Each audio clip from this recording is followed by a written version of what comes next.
Speaker, people in Vancouver Kingsway are really struggling to find a home they can afford. A two-bedroom apartment costs over $3,600 a month, the highest in the country. The average renter is now spending 60% of their income on rent, double the recommended amount. This is the result of decades of underfunding by Liberal and Conservative governments. The Liberals are failing to meet this moment, and the Conservatives offer slogans instead of solutions. When will the Liberals start building the affordable, non-market homes people need and deserve? We're doing exactly that, Mr. Speaker. We share an interest with that party in building more non-market homes. That has to happen, and that's why the budget of 2024 supplemented existing programs that will make that happen. On the issue of rent, he raises this, and he should. We do have an expensive situation when it comes to rent in Canada, and that's why this government is responding by putting in place innovative measures that will lead to more building, lifting GST on the construction of purpose-built rentals, putting in place measures to allow for low-interest loans by the private sector, measures that each of the Conservatives do not support, Mr. Speaker. They're not serious. The honourable member for Carlton Trail, Eagle Creek. After 9 years, this Prime Minister is not worth the cost or corruption. Liberals don't want Canadians to know what they already know. Canadians are worse off with the carbon tax. A secret government report proves the carbon tax costs Canadians more than they get back. But the government has forced their budget watchdog to sign a gag order so that he can't share that information with Canadians. When will this Prime Minister quit using unbelievable talking points and release the secret report that proves Canadians are right? Yeah. The Honourable Government House Leader. That Member of Parliament, Mr. Speaker, knows full well that many years ago the Parliamentary Budget Officer said that 8 out of 10 Canadians were better off under the carbon pricing policies of the government. That's right. Today, the Parliamentary Budget Officer says 8 out of 10 Canadians are better off under the carbon pricing policy of the government. That member, however, ran in the last election, walking around Carlton Trail, Eagle Creek, promising to put a price on pollution. She sure did, and now she opposes the doubling of the growth in the rural rebate. The honourable member for Carlton Trail, Eagle Creek. Thank you very much, Mr. Speaker, and I absolutely did not do that, and you can talk to my constituents. The Parliamentary Budget Officer has already proven that the Liberal carbon tax, just like this Prime Minister, is not worth the cost. The PBO has been clear. The vast majority of Canadians are worse off under a carbon tax than without it. And the Liberal secret government report proves it. The analysis has been done, but the government is blocking its release with a gag order. When will this Prime Minister come clean with Canadians, stop hiding the real cost of the carbon tax, and release his secret report? The Honourable Government House Leader. Mr. Speaker, we've learned something rather astounding this morning. This member just denied that she ran under the Conservative Party of Canada's platform in the last election.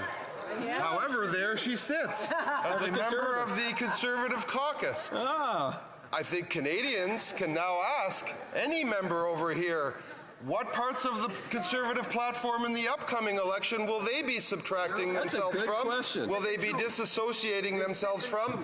The Conservative platform applies to all the members. Bulletin, Mr. Speaker. The honourable member for Oshawa. Mr. Speaker, after 9 years, this NDP Liberal Prime Minister is simply not worth the cost. When asked about reaching their climate goals, the Liberal member for Whitby admitted that their policies knowingly would be difficult and painful for Canadians. Now we know that their carbon tax climate policy confirms this, as documented in a secret report which is covered up by putting a gag order on their budget watchdog. When will this government quit using their unbelievable talking points and release the secret report that proves Canadians are right? The Honourable Parliamentary Secretary to the Minister of Environment and Climate Change. Thank you, Mr. Speaker. Campaign platforms are not a buffet. All of those members on the Conservative side ran on a commitment to price carbon with Erin O'Toole, and just because they've abandoned those commitments, it just demonstrates very, very clearly they have no integrity and no desire to fight climate change or lower our emissions, Mr. Speaker. But let's look at what the PBO actually said, and I quote, "Carbon pricing is the most effective way to reduce greenhouse gas emissions." Mr. Speaker, the PBO has... Order. I can't hear the Honourable Parliamentary Secretary. So, I'll allow the Honourable Parliamentary Secretary to finish up there. I can't either. Thank you very much, Mr. Speaker. And if I could finish, the PBO concluded that carbon pricing is the most cost-effective way to fight climate change, and Canadians will receive their Canada Carbon Rebate on July 15th, which supports affordability. Thank you, Mr. Speaker. The Honourable Member for Oshawa.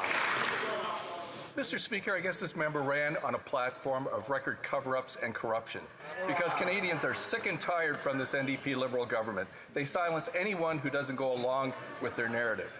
This government is covering up for Liberal insiders benefiting from exploiting the Green Slush Fund, the shameful inappropriate awarding of contracts to McKinsey, and covering up the names of MPs involved in foreign interference. Mr. Speaker, now they are silencing the Parliamentary Budget Officer. So I'll ask again, when will this government release this secret report that proves Canadians are right? The Honourable Government House Leader.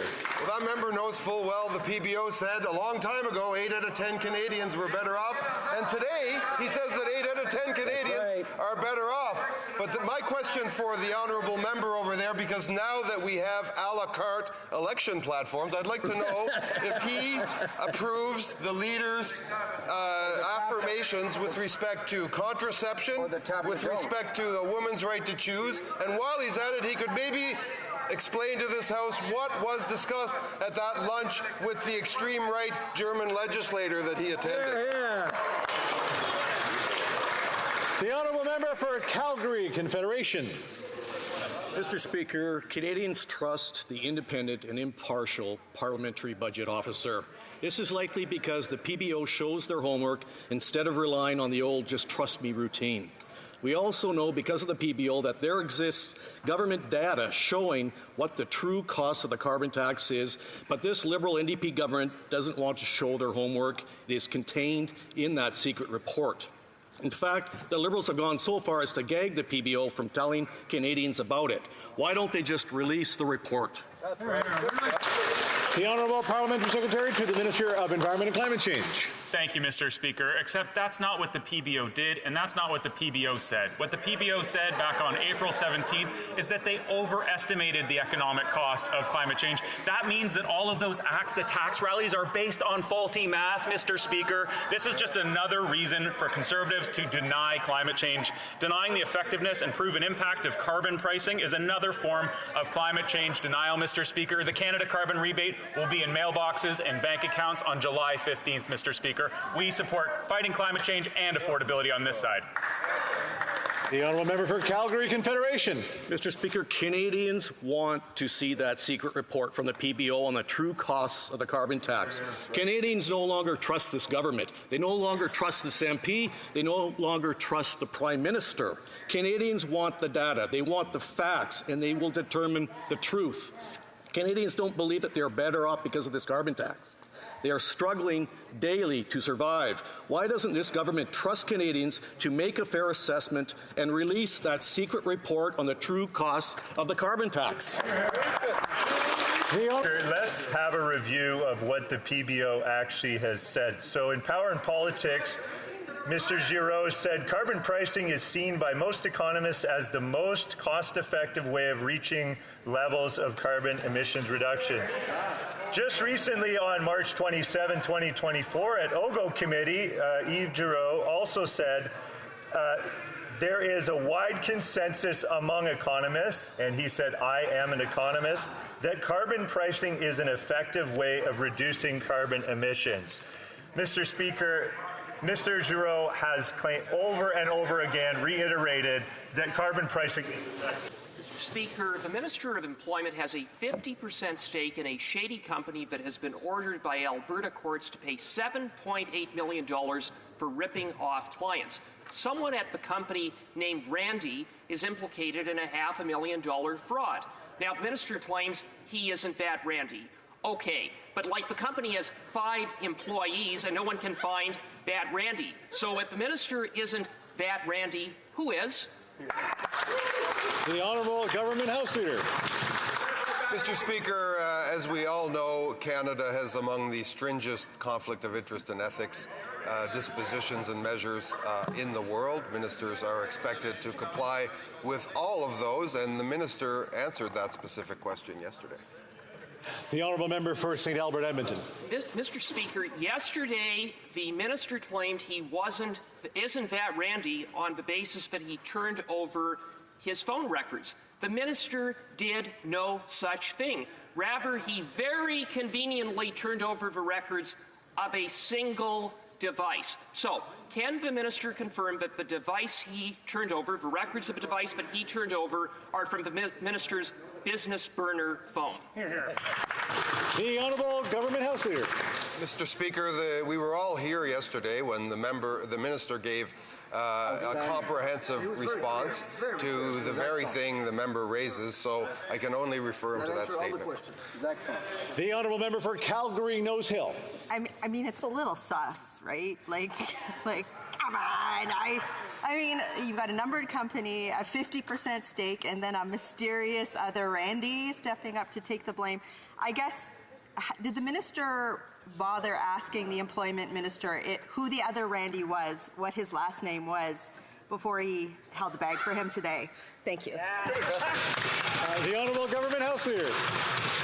I know members strain to come up with original ways of asking the same question. I note that that's the case in this instance. The minister responded comprehensively to this very issue yesterday, and I would remind the member that, and I would refer her to that statement. Hear, hear. The honourable member for Calgary Nose Hill. Well, newsflash for the government, we wouldn't have to ask the same question over and over again if what? The government answered the question. Wouldn't that be nice? He's so nice. So I will try once again. This is clearly sus. I can't actually believe that the Minister of the Employment had the audacity to say other Randy. So if there is another Randy, what's his last name? The honourable